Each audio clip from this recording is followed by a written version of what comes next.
sometimes like all you want to do is run. Hear me out, hear me out. It's all the things you never show. There are the things I want you to know. Secrets start in your heart to slow. But if you don't want to tell me now, I guess I'll never know. Losing almost all. Hello, everybody. Welcome to Toffee Bluecast instant match reaction of that game. Everton v Fulham. Get involved. This will pop up on X, so you will see it. Make sure you interact. Get involved. We want to hear what you think of the game. That's why we go live straight after the game. Want to gather up your thoughts. We're here. We're here to discuss. Paul, how are you doing? How are we doing, mate? You all right? Well, I was ready to give you both barrels, lad, for what you said in the preview yesterday. Because we all said it, and you were very much, no, he's not going to score. Nah, but He wouldn't score. And at least we got a point out of it, but he bloody scored, didn't he?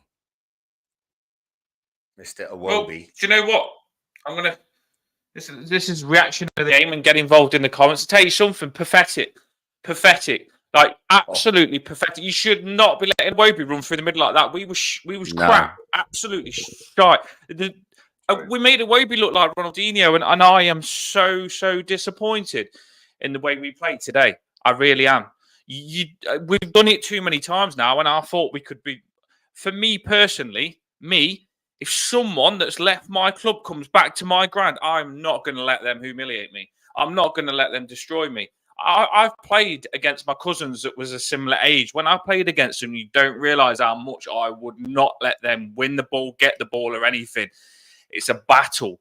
And then the Iwobi has come to Goodison Park, and he should have been where he can't wait to leave Goodison Park. And the way that we let Iwobi run through the middle of the park, not just bunts a couple of times, run through the middle of the park without being challenged, without being pressured, is pathetic.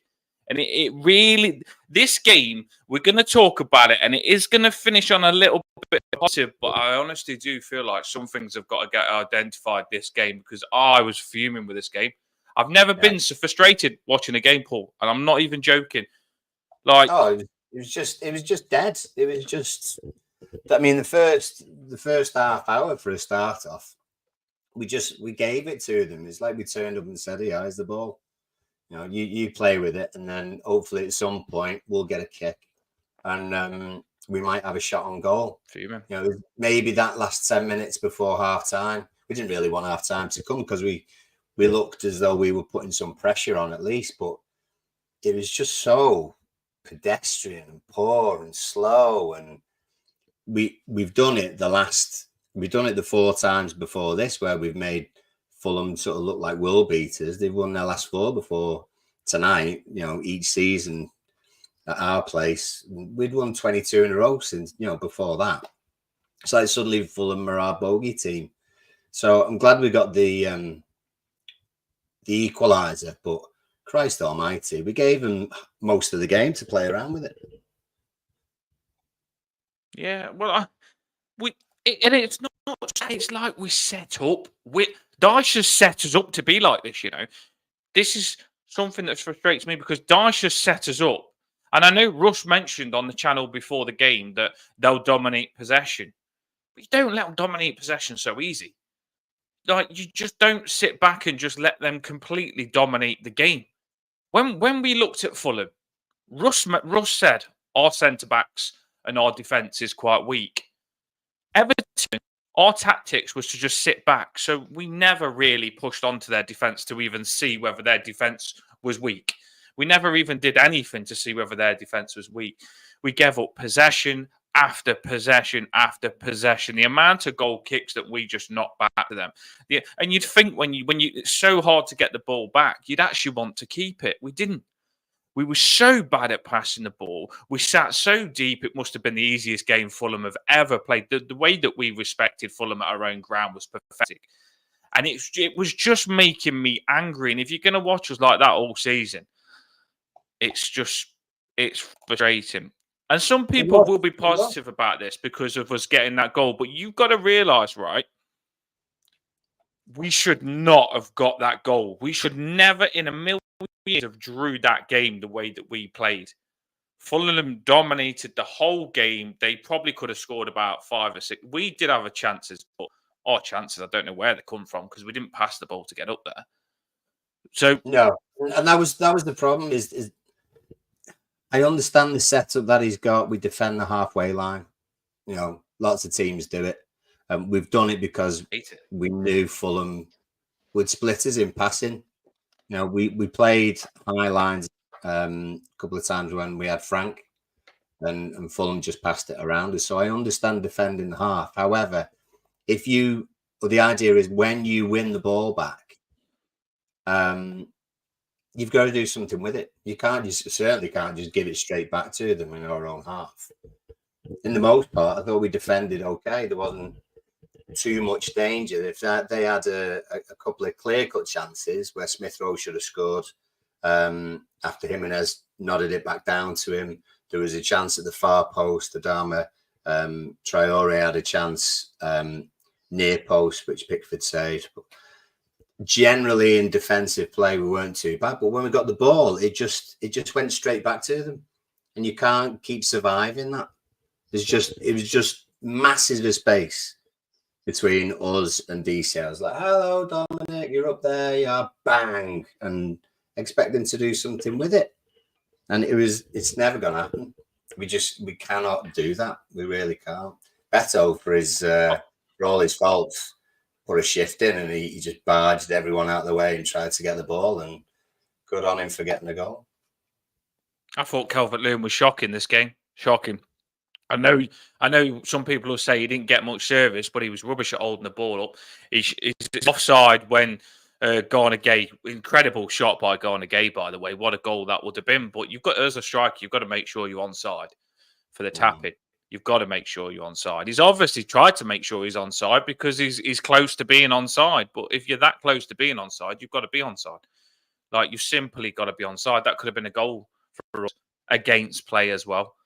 Calvert-Lewin, a couple of knocks into him. He kind of knocked it on and just ran into their centre-backs. Their centre-backs dominated Calvert-Lewin today. And yes, we was poor in midfield. Yes, we didn't pass the ball that well. But Calvert-Lewin still had a poor game with what he had to do, for me. And he did. He was isolated. He was isolated. He had a poor game. But he's isolated. What are the chances of him actually, one, being able to bring it down, which I don't think he tends to try and do anyway. It's always ahead of somewhere. And if he did bring it down with two defenders around him, he's not got anyone close enough to give it to. There was one time that I noticed at the start of the game, Paul. Do you know at the start of the game where he went through on the left-hand side and he timed his run well and he was onside at the start of the game? Yeah. His touch was shocking. If that was Beto, I honestly do believe Beto would have drive more towards the goal and had a better chance than what Calvert. Well, you know for a fact, Calvert-Lewin is through. He's past the player, yeah. So all that these players can do is catch up with him. They caught up with him, and Calvert-Lewin's touch was that bad that it allowed the defender to catch up with him. The good thing about Beto, when he drives, he does it like direct sometimes. So I do believe if Beto had that run that Calvert-Lewin had at the start of the game, where he had the bad touch, I think Beto would have gone more towards goal and forced a penalty. Someone would have tried to touch him more. And when Beto's come on, straight away, Leno would have ended up in the goal. The defenders would have got something instead of Calvert. You would have got something, Paul, instead of Calvert-Lewin just going, I'll let you just barge me off. Pathetic, half-hearted, pathetic. And I praise Calvert-Lewin in other games because I think he's put himself about more. But he went back to his old self this game, Calvert-Lewin, for me. Back to his old self because he just didn't put himself. He just wasn't on it. I think sometimes players do have that game where you can tell they're just not on it. And I believe that when you've got someone chomping at the bit like Beto, this is when he should get his chance. Now, I have put a tweet on X of Beto all emotional. I'm sure you have all seen the video of Beto like in tears after the game. And it's not just me that said this. My partner said it as well, because she listened to the press conference with me. And when Julia mentioned about what's Beto got to do, so Julia asked the question in the press conference to Sean Dyche, what's Beto got to do to get in? Dyche's response was, he's got to continue to learn, and Beto has to keep working on his game. So he didn't imply that he's ready to come in. Dyche didn't imply he's ready. Because remember, Beto's done nothing. Beto hasn't been given a chance he hasn't been given much of a chance. If you can give me a lot of games where Beto's played 2 games starting and said, right, this is your chance, he hasn't had that with us. And Beto, for me, would have listened to that press. And also some of us talking about Michael Keane up front and stuff like that. I think Beto's listened to this, and I feel sorry for him. I do. And even I honestly do feel sorry for him, because he's come to our club and he's not been given a chance whatsoever. Dyche in the press, for me, acted like Beto didn't even exist then when he got asked about Beto. And Beto's come on, and you could see, for me, the moment Beto come on, he looked good. He looked good. The first thing he did was what he always does. He put himself about. So he knocked the centre-back over the goalkeeper, and the centre-back tripped over the goalkeeper. And they're both rolling about. So straight away, Beto's let the goalkeeper know Beto's on the pitch. He's let the centre-back know that Beto's on the pitch, which is more than what Calvert-Lewin did the whole game. So Beto's done that. Then he's ran down one side and had a shot. Then he's had a header which hasn't gone far away. Then he was in the box when Michael Keane could have headed it across goal. If Michael Keane looked and headed it to Beto across goal instead of took an header on that wasn't there, Beto was available. And I was thinking at this point, yes, Beto he's looking good. He could score here. And then all of a sudden, Beto does score. And he worked his arse off. And there was a moment before Beto scored where we went like that to the crowd. He got us a corner. Yeah. And he hadn't given up. And where we looked like we'd given up and where we looked like we didn't look like scoring, Beto was the one that was driving, thinking he could win us the game. And he did. And honestly, Beto was the difference that game. And Beto is the reason that we got 1 point when we did not deserve to get anything. And when he come on, absolutely sensational. And if he does that, Dyche, I don't think will give him a chance, but if he does that, he deserves a chance, because I think the moment that Calvert-Lewin looks like he's not performing, if Beto's done that in the last 5 minutes, then give him his chance. Just give him his chance. That's the whole point of having strikers. Calvert-Lewin was pumped out ages before he come off. He was shattered. He wasn't even contested for some of the stuff going up top. Some of the goal kicks that Pickford put up top, Calvert-Lewin looked like he couldn't even be asked to go for it. So, yeah, that's my talk on Beto. I really, when he was emotional at the end, I think he's come to us. He hasn't been given much of a chance. He hasn't been able to get steady. Dyche spoke about him in the press conference like he's nowhere near, and he probably shouldn't even be at the club.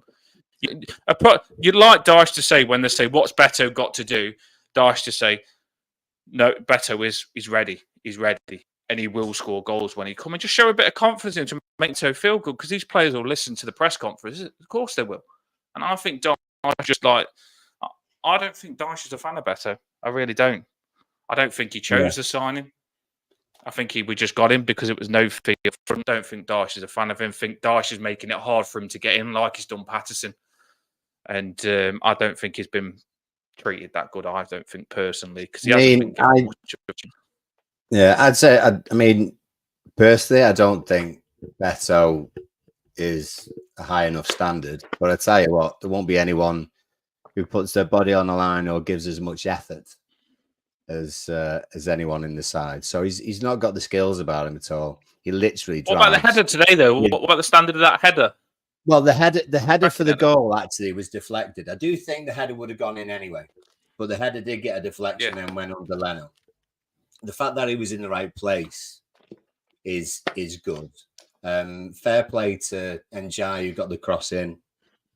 Young, who got it back across at a decent height, and Beto's in there. So absolutely well done for getting the goal. He's not as skillful as Calvert-Lewin is, but the thing is, we've got limited options. That's why Sean actually, with 5 minutes, sort of 85 minutes, caved a little bit and threw Michael Keane up front, brought Branthwaite on. And Keane sort of made himself busy, and chances weren't created, but we had more bodies up there. That was the thing, especially at home. Like Stephen says here, very lucky to get a point. Why can't Dyche have a go at home instead of letting the opposition have the ball? Made Fulham look like City. It's just not good enough at home. I don't think. Completely agree. I don't think, and Em is right as well. It was desperation. You're dead right, but that's where we were. That's where we were at that time. We didn't have any other ideas. Our idea of an attacking change was to take Harrison off and bring on Lindstrom. It wasn't a change in formation. Njai went onto the right-hand side for 5 minutes, I think, and then quickly went back over to the other side. Sean, I'm sure Sean will be in his press conference. Oh, we didn't play that well, but we came out with a I'd be buzzing with, yeah, exactly. that'll be his game plan. I mean, we were very, very fortunate to get a point. But the thing was, the 2 times that we actually pushed the game was at the end of the first half and at the end of the game. Why aren't we? I'm not saying it has to be for 90 minutes because you kind of got to. You've got to try and control it a bit more. As soon as we got the equaliser, I thought, you know what? I could just see Beto getting another. It'd be just absolutely ridiculous. We went back deep in our own half, and then Fulham get a free kick and stuff like that, and for the last kick of the game. Just there's no purpose to try your hardest to get 3 points. It's more don't concede, and then we don't lose, so we'll get at least a point. It's set up. We're set up to do that though. Like Dyche, you can see we're set up to sit back deep, let them do what they want, and catch them out and try and counter attack. And it's pathetic. I hate it. We don't even try and press. You said, Paul, we don't try and press. Nothing past, miles past the halfway line. It seems when they're on the edge. We don't press until they're on the edge of the box. We just completely give up possession to a team that's good at possession. So we're just sitting back, and we've got players like Njai, and we're killing him. We're just saying to him, defend, defend, defend, and like some people would probably say Njai wasn't good today, but I think it was our tactics. We was just Njai was set up today to basically play left back. To help Mikalenko with Traore and basically play left back. We didn't try to attack. I'd love to see, like today, our tactics seem to be sit back, knock it up, and try and when we do get free kicks and stuff, try and get stuff from free kicks. You could see we had no intention today to get the ball, pass it, and have a little bit of possession ourselves at home. And some people will say, "Oh, we can't have possession." Well, I thought Ashley Young passed the ball really well today. He looked good at passing. He was very Ashley Young. I kept looking at him and I thinking, give it to Ashley Young because he's the only one that looks like he's tidy. Ashley Young looked really good today and tidy on the ball. And I thought Ashley Young's good at pass. I thought Mikalenko played really well on the left. He looked like he could pass today. Decoy wasn't passing it bad, but you could just see you could see our players could pass the ball, but our tactics was to sit back. So even if our players wanted to pass the ball and give Fulham a bit of like competition, right? Let's try and pass it as much as you. Our players knew that Dyche had told them to just let them at position, sit back, and then try and turn it over on long ball. So that wasn't, for me, in my opinion, it wasn't in Dyche's plan for the game. I don't think, Paul. I don't think Dyche's plan for the game was right. Let's try and pass the ball as much as Fulham. We're at home. Let's try and keep the ball. Let's try and score a good goal and pass the ball. And when we get it, don't lose it. Make sure we keep passing it. I don't think that was Dyche's tactics. And I think when we did try and pass it, our players are thinking that's not what we're set up to do today. We're not set up to pass the ball. We're set up to let them have the ball. I honestly believe that would have been Dyche's words. They're going to have a lot of possession, but we'll sit back, and when we turn it over, we pass it well. They're frustrating me. That was pathetic today. Fulham, like no disrespect to Fulham. I actually think the lads who came on spurred us on a bit. Really, I thought Mangala when he came on, I was only for a few minutes, but Decore was gone. Decore's legs had gone at least 15 minutes before Mangala actually came on. just dead frustrating because we can see what Great ball needs from Young for the goal. altering. Do you know what I mean? It It was was a good Nick, ball. it was. It was a good ball. And actually, He looked you good could today, see him Young did. I couldn't believe it. at the back. You know, it's just frustrating because it was coincidental. Do you know what I mean? Us scoring was sheer. It wasn't through It was amazing just because play we or had to anything go else. for it. No choice.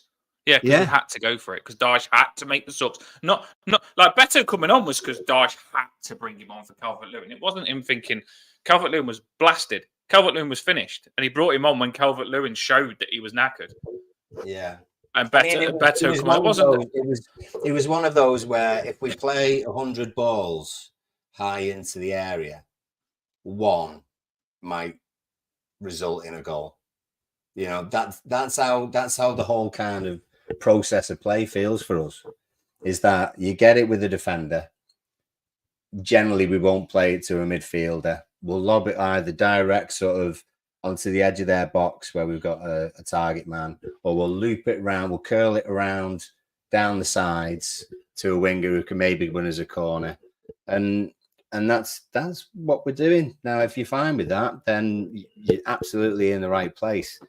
If it's frustrating as hell and you can't stand it, then that's where a lot of Evertonians are, I think. But I think, again, we kind of go back to what do we want from the season? And you want to progress from last season. Last season, we were just about surviving, weren't we? So we're just going to be about surviving this season, it feels. I'm not. Yeah, but I'm not on that page because for me, like if it's let's just be better than last season. I just think that sets the bar really low. For me, what I wanted is when we come. That's what it is because that's the way that we're actually playing. Do you know what I mean? Well, when we spoke on the pre-match about Fulham, this was a game where they was decent and we looked like we was decent, and we both looked like we had a bit of something about us and could score goals. Yeah, and that just got chucked out the window today. We didn't even try to be good, and I honestly do believe today, watching that game, we are capable of so much more than what we was. Like we didn't. Every time we had the ball, we lost it. You can't say from that game we did as much as we could because we was really bad. We was crap, and we can be better though. I honestly do believe we could have. Looking at that Fulham team, their defense when we tested them towards the end of the game, if we actually pushed onto them and tested them more, as Russ said, they was fragile. I'm going to ask you a question, people in the comments, and I'm going to ask Paul it now as well. Right. Do you think that if he's okay, but I often think when he plays, we sit so deep and we're not that good at possession. Do you think that if Branthwaite played, we would have kept possession better? I think personally, when Branthwaite plays, your roots are at your back. So if you're going to be a good passing team, look at Fulham today. All their passing come from their centre-backs, just knocking it into the midfield. If your centre-backs are calm and they knock it into your midfield in nice positions, it creates possession. I often feel Tarkowski and King, it's a hoof up the pitch and it's not into your midfield to keep possession. I think when we played Branthwaite, it was like when we had Stones. Branthwaite wants to have possession. Branthwaite's in control as a centre-back. So when Branthwaite's got the ball as a centre-back, his first thought is, I'm going to get Everton to keep the ball. So that's when we become better at having possession, when Branthwaite's centre-back for me. And I think if Branthwaite, well, he was on at the end of the game and was a bit better, wasn't he? We could just push up and you trust him. I think if Branthwaite started this game, we would have had possession a lot more.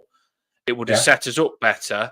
And I think he just everything's better when Branthwaite's on the pitch. And I know some of the Keane didn't do no mistakes, but I think our tactic when Keane plays, we don't pass the ball that much. We sit really deep.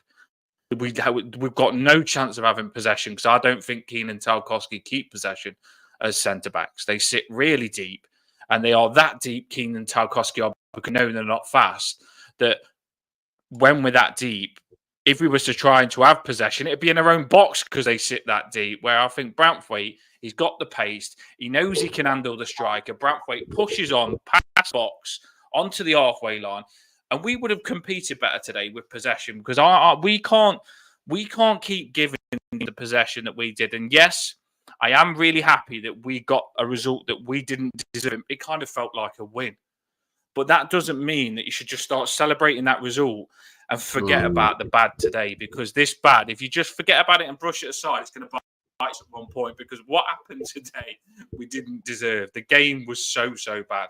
Like Fulham was like Man City today. I bet Fulham haven't had an easier game in their life. They just dominated possession. Yeah, I would. I actually think, and this is hard for me to say, but Keane and Young played quite well today. Young was fantastic. I actually think defensively we were all right. I actually think, to a degree, the passing from the defense wasn't too bad.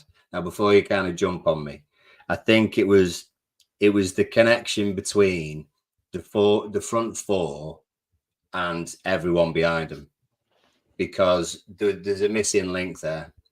There's a missing link, and the thing is that it's not sticking. I think Fulham were a bit more on top of Njai than teams have been previously. They were throwing a couple of people on him as well, and everything just seemed to break down. So we were almost running out of options. That's why Pickford was getting pissed off, because even Pickford couldn't find people to pick out. And even from a distance, he can do it. But people weren't, certainly the front four, weren't moving into positions where he could find them. So he ended up just trying to hit DCL, who was isolated. It was almost like, well, I've got no choice. I can't stand all day here with the ball. So I've just got to direct it there, or there, and hope someone gets it. It wasn't so much we win the ball back and then people were making a run or anything else. It was just slow, pedestrian, and frustrating as hell. So fair play to anyone who made the trip tonight and did all that. It was that bad. It was that bad. My camera's going. It's having the flicker. Keep the comments coming in. Let Paul sort. How bad was Harrison, by the way? He was poor. And I think Lindstrom should have come in. This is a problem. Dyche leaves them. And it seems do you know when you want to look after the play, when they look like they're not on it, I think you should bring them on and say maybe next time you might start the game a bit better and get yourself running. I think you've got to protect the players. And Harrison, for me, he just wasn't playing well. And I think the moment that you can see Harrison's not playing well, bring Lindstrom on. Say, can you do any better?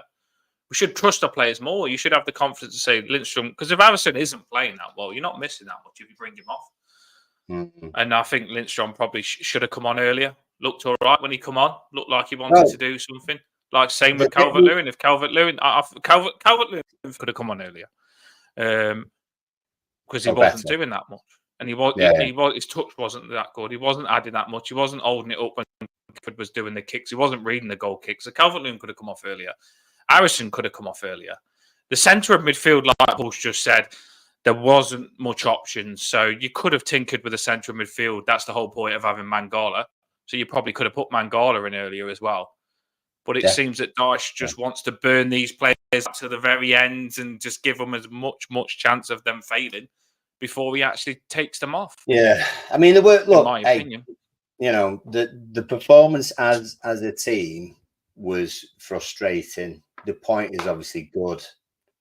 But we're home against Fulham. We shouldn't just be happy with a point. Do you know what I mean? There are some positives. Do you know? I thought Garnagay was awesome today.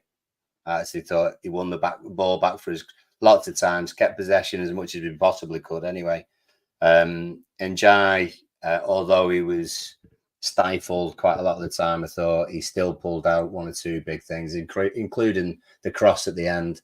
Ashley Young and Keane, I thought, had decent games. I thought Keane was better than Tarkowski today. I can't believe I'm saying that either. So there were, and obviously Beto gets his goal. So you can pull out positives, and I'm sure Sean has done in his post-match. But Christ almighty, we can't be doing that every week, can we? Because that was painful. It was painful to watch. It was painful to watch. It really was. You know what? You want to be proud of your club, and you want your club to fight, and you want your club to always have the passion to at least try and win if you can't. And to let Fulham come to our ground and not even fight them for possession, not even put them under pressure in possession. I know, like we say we pressured them when they got into our half. I don't even think we pressured them when they got into our half. I think they had possession on the edge of our box, and we were still letting them look up and find what they wanted. It felt like we just went back. And I think the goal was a perfect example with Iwobi because Keane and Tarkowski backed off. They both could have gone in. When you watch the goal, it was back off from our midfield, back off. And then all of a sudden, our centre-backs, when Iwobi's got the ball, are backing off like this. And Iwobi's got that much of a gap to knock through the middle. The goal, even the commentators said, the goal had no power on it. It was just so easy. How can you forget? You've got to block that. How can you play with Iwobi for however many years, like the pair of them have done, and forget that he's all right foot? I know. Literally, you could have blocked him. So, he's gonna go down his left side, is it? Oh, come on, Tark. You should have spotted that, mate. It's really. I know Russell even Smith Rowe's run, where he'd come over from there almost right-hand side, run right along the halfway line, and almost just found he like parting the ways. It was like watching bloody Moses play football because Decore gave in. Oh, he's a bit too far away from me. Harrison thought, I've got my man over here, so I won't bother cutting inside and blocking any of that. I think Young was the only one to try and put a tackle on him, which didn't connect. It just parted like that, and then the shot itself again was just all right foot, and I bet Pickford just couldn't believe he got a shot off. To be honest, actual final product came. Sod's law. It's not when he's playing for us; it's when he's against us. Just watching the goal now. I don't want to watch it, and I'm fuming. I know Russ will be celebrating. So Young's gone in for the tackle with the outside of his wrong foot. Decore's out of position, so Decore's gone. When I've just watched this now, Decore's bounced to the left and Iwobi's gone to the right. So Decore, I don't know why, all his movement of his body's gone to the left, and then he's got to force himself to move to the right. Yeah. And Iwobi's gone past Decore's right when I've just watched this. So yeah, let's just watch this again. It's really Russ will be celebrating it. It's just so Smith Rowe's gone. So first of all, Smith Rowe's had 3 players round him. We can't show this on the channel because copyright. But Smith Rowe's had 3 players down him on our right wingers. I'm not sure who the players are, but we've got McNeil. I think it might be. I don't know who it is on the right hand side. Harrison. And Decore. Yeah, it's Harrison. Yeah, so Harrison and McNeil are both there, and they've let Smith Rowe just put it to Iwobi. And if I want to show you this, it's just I mean, if you look at the position, this isn't thingy, but if you look at the position, you can't see it that well, but Iwobi is in the middle, and we've got no one. And Decore is running to the ball, and this is where I say all of Decore's movement, Iwobi's coming in, and all of Decore's movement is going the wrong direction. So he puts himself out of the game and opens it up for Iwobi in the middle. So there's 2 things that have gone wrong here, and you think, bloody hell, what are you doing here? And then all of a sudden, Iwobi's done to Decore, and he's ran at the 2 centre-backs. And the 2 centre-backs, Keane and Tarkowski, not one of them have come to him. They've left a gap through the middle. And normally, as centre-backs, you block the goal. So if they have to bend it round the centre-back, you make it hard for them. But our centre-backs position in Tarkowski and Keane have left a gap in the middle, which leaves it the gap is perfect for Iwobi to just slot it into the bottom right and Pickford's bottom right corner. To be fair to them. And well, it was like we made that. Like we made that happen. The way that we did it, Paul, we made Smith Rowe. We kind of forced him with our bad movement of our defending to come into the middle. So he comes into the middle, and then Iwobi, we've made because Decore's massively off balance, made Iwobi run into the perfect space where he's really dangerous. So Iwobi we know what Iwobi's like. If Iwobi has to think about stuff, he gets it wrong. But if we force him into just doing it, like Decore left Iwobi with one option. Do you know what I mean? Though Iwobi Awobi's only got one Oh, option we won the because trophy. Doucouré's only left. Yeah. He's only left that balance for him. So Awobi's one option because Doucouré's only left in one option, which is really bad because it's a dangerous place to be. So Doucouré left all that space, which is really good space to be in, which you shouldn't leave him that. Awobi's got into that space, and then our centre backs have to now leave Iwobi with an option. Like, so our centre backs have got to say the only way you're going to score is if you put it here or there. Our centre backs have left Iwobi with an option that all he needs to do is put it through the middle of them. It's going to go in the back of the net. So no, I don't think it's got a frigging finish. I think we was pathetic on this, and I know it might be my Iwobi grudge because I said we shouldn't let him score. But no way should you be letting the next player come back to your ground and do that. No. Are you going to clip that, by the way? You are going to clip it, aren't you? Put it on a short. No, I'm not. You said we let him do that. We let him, you let him do that. You did. We knew I'm pretty sure. Almost no. If you look look back, no, because he shouldn't have scored. He shouldn't have scored. We're pathetic. We are pathetic. He shouldn't have scored. He wasn't that good. Oh, he should have. And I think if you let Iwobi, we had Iwobi. We know he's not good. If you let Iwobi be that good, you're pathetic. That shows how bad we are because we've had Iwobi and he's I'm sorry, but you can't do that. You really can't do that. And that's for me. That makes when I know in my head, like this is the reason I was up for it. I know that we could have easily have marked Iwobi. When we've let Iwobi do that's bad, Paul. Like, do you know what I mean? Like that shows me how bad we are. It is awful. It is bad. It is bad. But like because when we had my point is, Paul, when we had Iwobi, he did not run through. There was only one game in probably 4 years that the Newcastle goal. There was only one game where he ran through the middle and looked like that. One game. Oh well, he always used to run through the middle.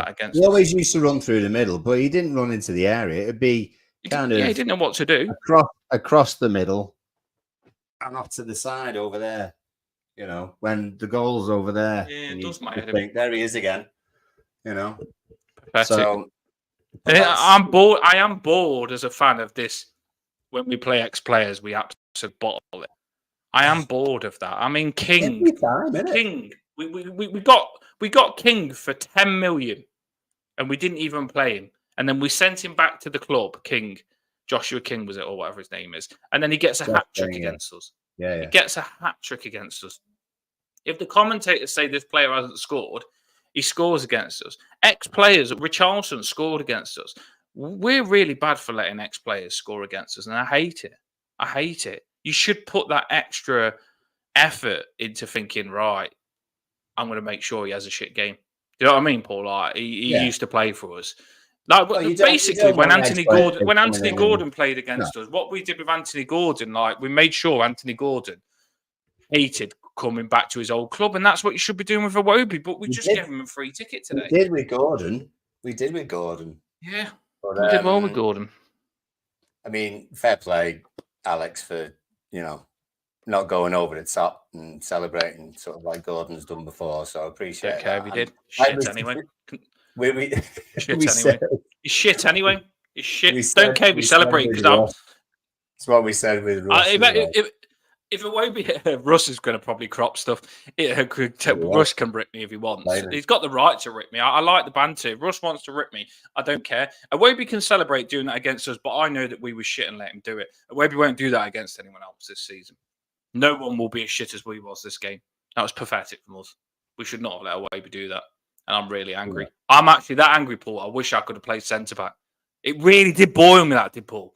It really did boil me. Like, I was actually angry when Iwobi scored. It made me want to be on the pitch. And I would not one player crunched Iwobi. Not one player went in hard against him.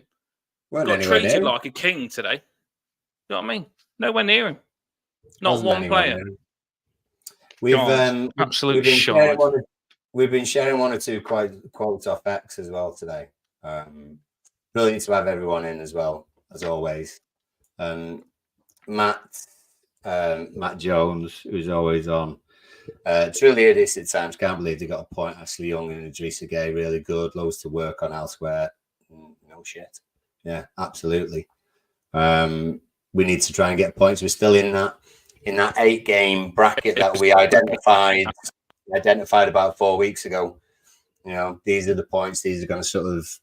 Your microphone's stuttering then.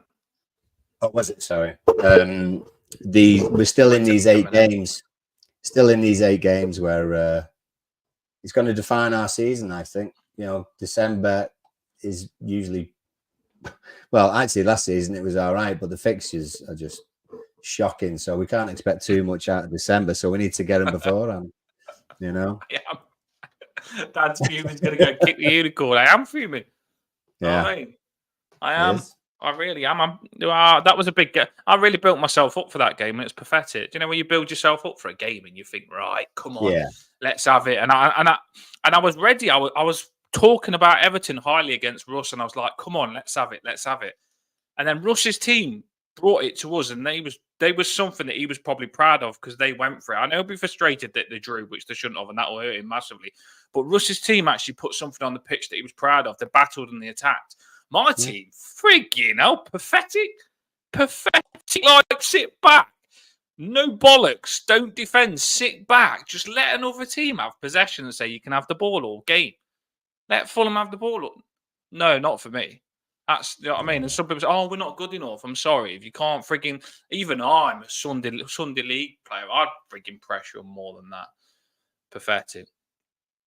Where's Mr. 6'2" tonight, Paul? I was speaking to him last night. I noticed, yeah. Probably happy that Michael Keane went up front and thought he was going to get his Michael Keane goals. But... Well, you know, maybe it could have been a quick turnaround with a 2-1, but it seemed as though we were happy with the draw, wasn't it? The way that we scuttled back to the halfway line, hoping that Fulham didn't enter the half. I think Dyche will be buzzing with the draw. That's all he set up to do. He didn't set up to score, so he'd be buzzing with that draw. What other quotes you got, Paul? Like, Paul's the man, look. He's a techno. I'm just. What else you got? I'm throwing also, but we all kind of think the same things. To be fair, why didn't Everton put the pressure on 20 minutes ago instead of sitting back? Fulham dictate the game, run the clock down. You know, Fulham are going to be disappointed they didn't win the game. Really disappointed because they had the chances earlier. They had certainly had better chances than we had. We weren't in the area for ages. It was just Leno must have been getting drowsy. There was absolutely nothing going on. So Dyche for me, Dyche just leaves it, and the problem is Dyche when he puts his team out. He really wants to prove that he's got it right, and he doesn't give in. He just leaves the players on and leaves them on and like, come on, please prove that I was right with what I put out. And he leaves it and he doesn't change it. He's more bothered about sometimes being right with his selection than just actually looking at the game and thinking, you know what, I can change this, I can change that. And this game's not gone how I wanted it to go. Change it. He doesn't do that in-game stuff where he changes it around as much as I'd like. I know he swapped the wingers, but I actually thought Ndiaye looked dangerous down the left. And then I looked and I thought, Ndiaye's on the right now. And he looked against Robinson. And I thought you're going to have more joy against Tete, who was struggling and kept fouling him, than what he was going to do against Robinson. And Ndiaye ended up on the right. And they switched it again straight away because it just completely didn't work. Do you know what I mean? And I was thinking, what's even the point on that? Was that Dyche's special move? Just something to pick out, and it's just random, really. But Tete seemed like the most calm, sort of laid back footballer I've ever seen, especially in that first half. You'd get the ball at right back, and he'd just kind of pass it back like that. I've not seen calmness like that ever before. Not even, Tony Hibbert was that calm. It was just made me laugh. It was just like there's absolutely no danger here, and I just kind of they always like across the whole kind of perception that Fulham had of us. I don't think they feared anything whatsoever today. That's how bad we was, Paul. That's my point. Like if you think of any Fulham player today, if you asked any Fulham player in the interview, how did you find that game? Not one player would have said it was hard. They would have said that they loved it. That would have been a game that the Fulham players would have liked to have gone on for another 90 minutes because we just let them have loads of time, loads of possession, dominate the game completely. They probably thought, we're going away to Goodison Park and this is going to be hard. They've come to Goodison Park and we've set up to just let them dominate. Like on a play, have possession. We won't pressure you when you've got possession until you get on the edge of our box. So we didn't even pressure them when they got in a half. We didn't pressure them when they got in a half at all. We pressured them. I don't think we even pressured them on the edge of the box. We still set back. And we tried to get them to take it out to the wings and get them to take it out to the middle. Just so frustrating to watch. And I know there is a positive because we, like Paul just said before we come on, I bet you feel better now because Iwobi scored and it made me fuming. And I was thinking, right, I was ready to write this up now, this channel for you lot to come on. And I was thinking, right, I'm going to have to write 1-0. We've lost and I'm fuming and Iwobi scored the winner. So I was really, really, really angry. And my king better was come on. And he scored and he's made it 1-1. And I know we don't deserve 1-1. So Iwobi thinking he's won that game for them. Better was just taking that away. And that'll hurt them. That will really hurt Fulham to dominate the game as much as they did, to have as many chances. There was one where Decore knocked it off Smith Rowe's foot. Smith Rowe was running in the box and Decore just knocked it off the line and clipped it off Smith Rowe. They should have scored that. They probably should have scored quite a few. And like I say, for Fulham to come to I know it hurts when that happens. For you to go away, go to a ground, dominate like that, be winning 1-0, think about travelling back to London with a win, celebrating all the way home, and only get a draw against a team that played so crap. I know that hurts. So it makes me feel better, Paul. It really does. I mean, looking at what's sort of coming up, really, sort of between now and Christmas, Southampton away next. On the 2nd, I could have swore that was a day. West Ham away, then Brentford home as we get into the end of November, because there's, would you believe it, another international break mid-November. And then we've got Man United away, easy. Wolves at home, and then the derby, 12:30 on a Saturday. So there's a bit up and down there, but you'd look at Southampton, you'd want points from. West Ham could go either way. Brentford, you'd want points from at home. Wolves, obviously, you'd want, I think anything other than a win there people would be disappointed with. And you've got some big games coming up, and December's pretty difficult, which all sort of comes together as we played Man City on Boxing Day. Oh, it gets hard there, doesn't it? From the derby on, when you look at it, after the derby, we've got Arsenal, Chelsea, Man City. Bloody hell, we've got really hard patch there. So, like Paul said, the game's coming up. You fancy them? This is our big patch now. I feel like it's our make or break for the season coming up. These are our games that we should be taking something from, and if we don't, then we've got to take something from the harder games like the derby and the Arsenal and the Chelsea. So, and the Man City after that as well. My days, that's hard, isn't it? The derby, Arsenal, last Chelsea, season, Man City.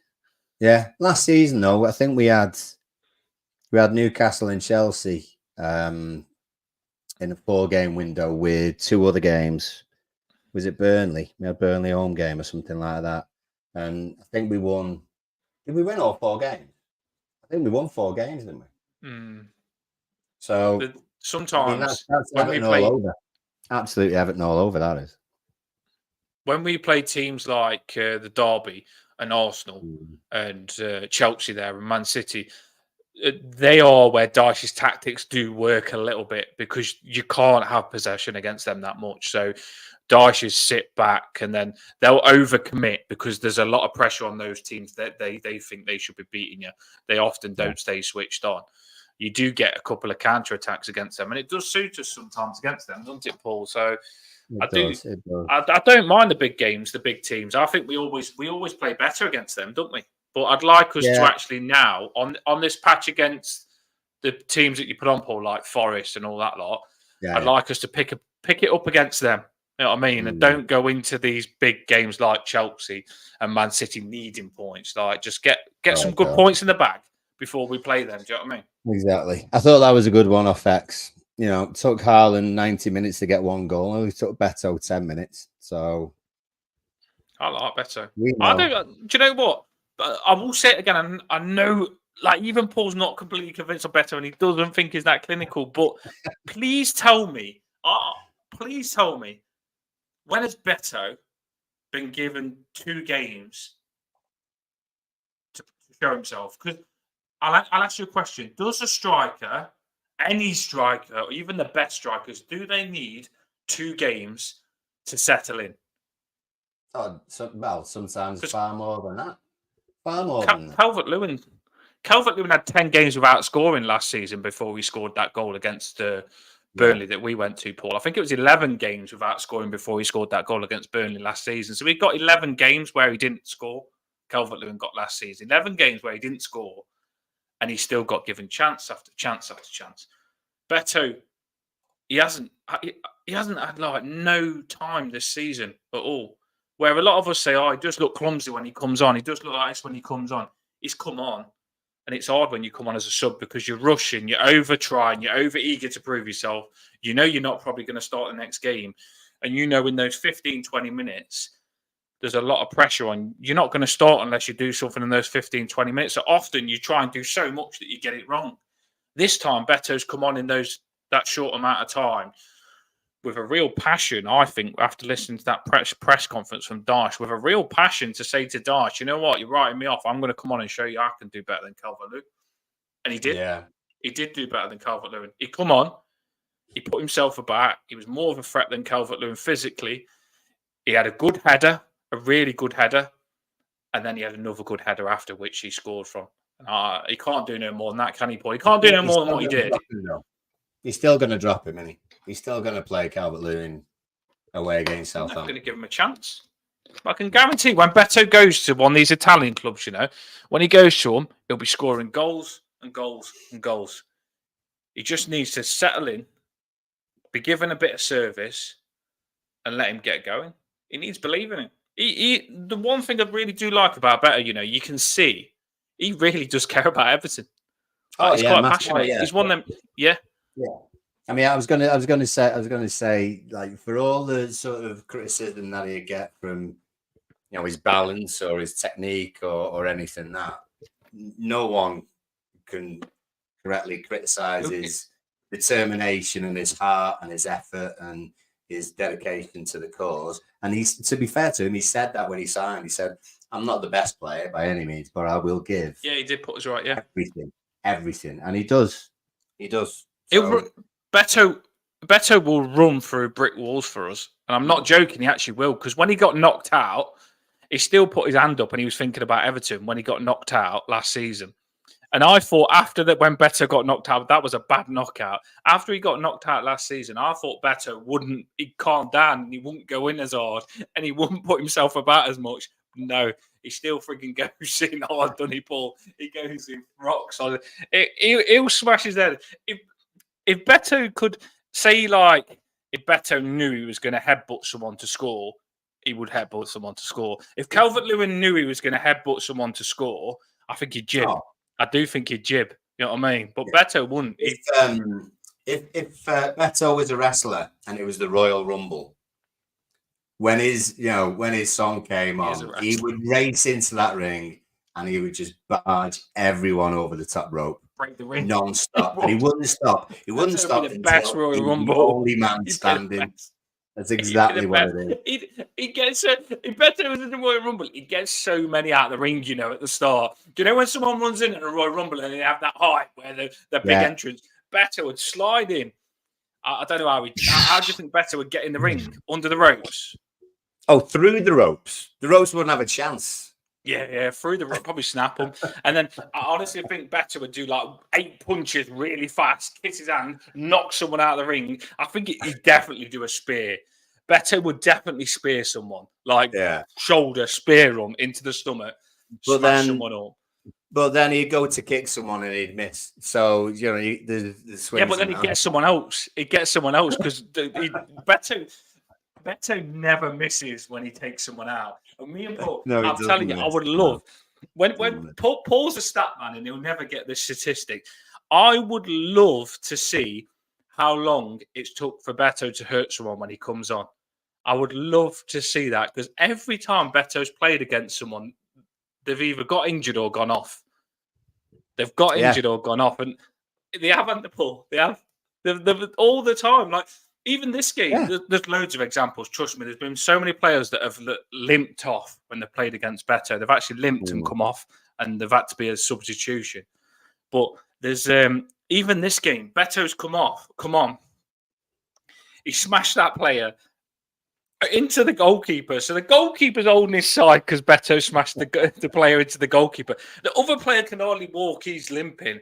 And I think Beto was only on like 2-3 minutes then, Paul, wasn't he? Yeah. Players limping. Oh, immediate impact. He's a beast. You want someone, immediate impact, without a doubt. Without a doubt. He's like the meme machine, Beto is. He is, honestly. If you don't like a centre-back, if Dyche doesn't like a centre-back, and Dyche wants to injure a centre-back, put Beto on a take him at 2 minutes, that centre-back will be crying. Even if it's an hard centre-back, I'll put Beto against anyone. Honestly, he'd injure. You would be. To be fair, Beto was the king. Yeah. In the words of Arteta, Paul's is in the house now. Yeah, it wasn't good. We've had a rant. We're all going to finish. Give him a start, Beto. Love the comments coming in. Remember, it says there's been 390 that has come on. If you can hit that like, we do want to start getting 1,000 views every show. 1,000 views every show. Last season, we was getting 1,000, 2,000 views after every show. And there was a lot getting involved and it made us feel proud. And for the show to do well, we need it to be getting over 1,000. Like anything under 1,000 is a bit like, oh, come on. Like, we need to be hitting 1,000 views after every show. We just need to be. If we're going to be like a decent channel, we want 1,000 views after every show. So if you can make sure you hit that like, then it puts us higher up on the YouTube ladder for people to jump onto it and watch it. And hopefully we'll get more views that way. But we're going the right direction. But we want 1,000 views, don't we, Paul? These match reactions, we will come off. And there'll be 1,000 people on having a laugh with us. 1,000 views. That's always good. And the other stuff that we do as well. I'm enjoying the Tuesdays as well. I'm enjoying that. To be fair, yeah, we've got to build that one up. That only got 50 views, but I do feel that one's going to be. It's a new thing, so it's got to build up on the happy half-hour Tuesdays. But that is good. To be fair, it's a good little bit of fun, and it goes really, really fast. And this is blue therapy. This is because it's very common that we need a rant after an Everton game. So we like to hear what you've got to say as well. When we're 5 unbeaten, we're still having a bit of a rant as well. But it's good to get out of the system so you can enjoy the rest of your week. What do they say? They say a problem shared is a problem halved. So that's like if me and Paul share our problems, it gets halved. If you come in now, you subscribers, and you share your problems, it gets halved. It gets halved again. It gets halved again. And if you think of how many halves there is by all of 200-300 of us sharing our problems and halving it, it ends up to a very little problem. We feel better, and then we can crack on ready for next game, don't we, Paul? Yeah. And it was, is that right? Yeah, of course it is. Yeah. It was actually just sort of off topic as well. It was kind of good seeing Baines watching in the crowd as well, and as well on X, quite a few cult fans. This is old rock band, and you'd have no idea. She Sells Sanctuary. Ian Asprey of the Cult was in concert in the week, and then for the encore came on wearing an NJ shirt. So he was in the crowd as well today. So we've got people on our side that matter. So it'd be interesting to see what happens. Tranmere might have Rihanna soon, but God knows who we could have. Yeah, I did see that. I did see Tranmere might have Rocky. It said someone said Rocky. Was that wrong? Well, is it? No, it's a rapper. I can't. I mean, kids nowadays. Oh, I actually thought it was Rocky Balboa. I did when I read it. I was thinking, I'm gutted. I wanted him. Yeah, I don't think it's the same kind. To be fair. Yeah. Right, but, we get the takeover done, then everything will start falling into place. We hope. When I try and describe someone, Paul, because I'm rubbish at names, we're ending the show now, people, and thanks everyone for listening. It's been cracking. This is just about the happy half-hour Tuesdays where we don't talk about football. Get involved on this. It's a real laugh. You'll enjoy it. The happy half-hour Tuesdays. When I talk about an actress, I don't know their name, so I describe them, Paul. And can you remember where I was talking about Sandra Bullock and she's in a film with someone that's posh? Oh, you know what? Remember? I worked it out. But you just said Sandra Bullock was in a film with a posh guy, and then it was actually got it from that. It was it Hugh Grant? Yes, it was. Yes, it was Hugh Grant. Yes, that's the one I was on about. You know what I mean? Where I did say to you, she works. Yeah. He was a singer. I said to you, like, I didn't know if I said he was a singer, but he sings and she works for him. I did say she works for him and he's famous, didn't I? I did say Is it the lyrics, something in lyrics or something? Words and lyrics or something it goes like that? Pop, da, da, da, I think. I've not seen it, but you know. No, right, everybody. Tuesday. If you want a bit of banter on that one, it is Tuesday. We do a happy half hour every Tuesday, and I do believe we're going to need that happy half hour this Tuesday because I'm still a little bit frustrated for that game. Letting Iwobi score. If Russ starts doing videos of Iwobi scoring on my timeline, I'm going to need that happy half hour on Tuesday, I tell you. So get involved on the happy half hour Tuesday. Should clip it first, get ahead. No, I'm not ripping myself. How can I rip myself? How can I rip myself? You really think I'm going to go and crop myself out saying Iwobi's not going to score and all you lot going, oh, he's going to score, you've cursed it now. And then, no, I'm not ripping myself. I'm not doing that. The only thing I'm cropping out of that is freaking Ashley Young tackling Iwobi, which he did, and Beto scoring at the end. That's the only thing I'm cropping out of that. I don't care about Iwobi. We drew again. All I'm thinking now, right, is we played shite. They played miles better, and we still drew against them with a last-minute goal against Beto. So for me, if you was to say who feels better after that game, does Russ feel good after that game, Fulham fans? No, they'll be fuming. Do we feel like a little bit good after thinking we'd lost and Iwobi was got the winner and then Beto scores and we get a draw when we didn't even play well? There you go. Take it.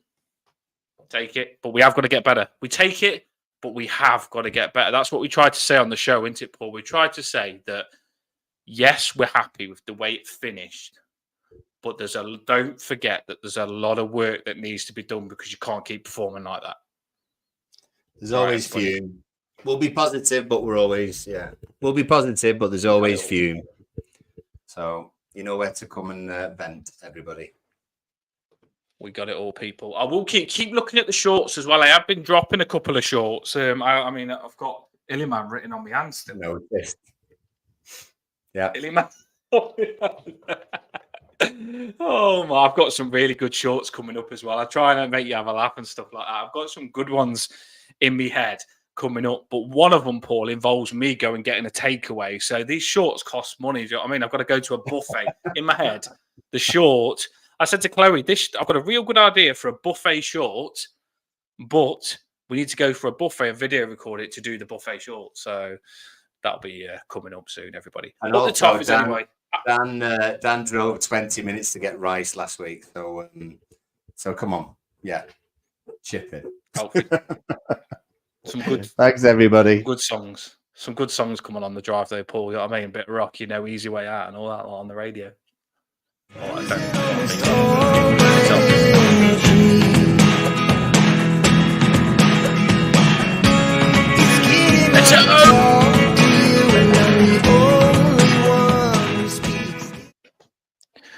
Beto is my king. Beto, I love him. Beto is the beast, and I tell you, I made Paul fall in love with Ashley Young, and I'm now going to make Paul fall in love with Beto. Beto's going to be the man. Ashley Young was the bomb today, mate. He was. I didn't like him, but I'm starting to love him. Play good, get love.